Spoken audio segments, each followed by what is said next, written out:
A Starbucks offers a chance to warm ourselves up a little, and we hurry inside. There's a table for two in the window, and I settle Mum down before I head off to order our coffees. In the background, the sounds of rocking around the Christmas tree add to the lively and festive atmosphere. Most of the people who are seated have a pile of carrier bags stuffed beneath their seats, and there's a real buzz in the air as the holiday season is about to begin. Eggnog latte or chestnut praline latte? Mum looks up at me, raising her eyebrows and giving a shrug of her shoulders. Surprise me. Eggnog latte then, why not? When it's cool enough for her to take that first sip, a little smile creeps over her face. This reminds me of my father. He always made eggnog at Christmas. It was his only contribution, as my mother even carved the turkey. She laughs to herself, transported back to a special moment goodness knows how many years ago. I'm not even sure how it's made, I admit. I'm pretty sure it's a drink I've never tried. The secret is in the nutmeg, he always said. It's milk, cream, a little cinnamon and vanilla mixed with eggs, sugar and bourbon.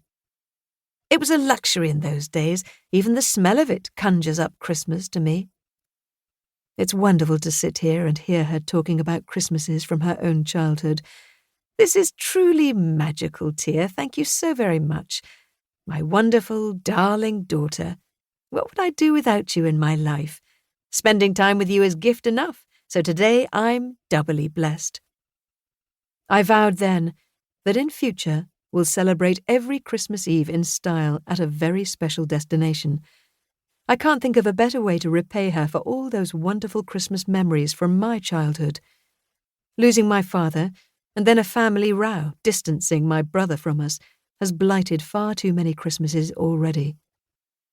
Our first trip had to be New York, home of the iconic yellow taxicab, Central Park, and the Statue of Liberty, and, of course, the setting for one of the greatest Christmas movies of all time, Miracle on 34th Street. But who knows where we'll be this time next year. My only wish is that the snowflakes will begin to fall, as that's the little bit of magic that makes Christmas special, no matter what age you are.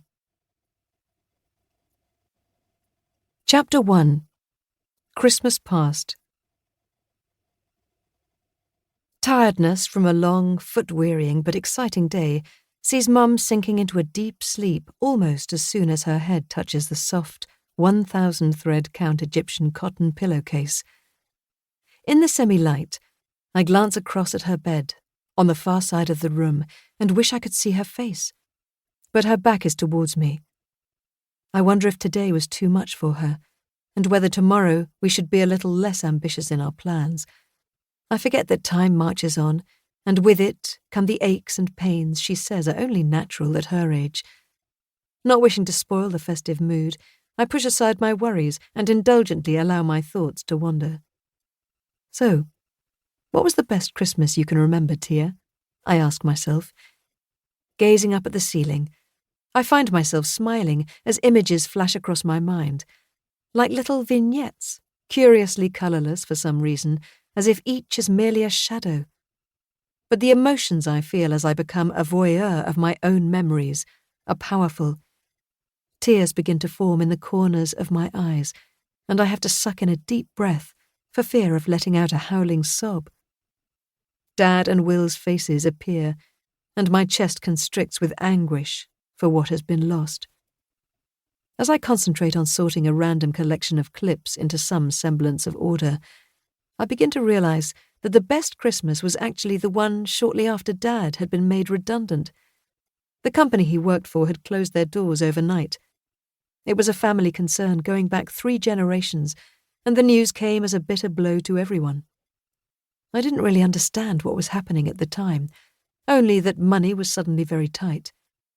Every interview he attended in the days leading up to Christmas was dispiriting.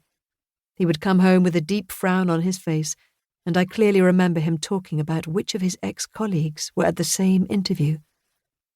But Mum and Dad counted their blessings. They had some savings, and Mum knew how to make a pound stretch. "Waste not, want not," as my mother used to say, was her favourite little quote in those days.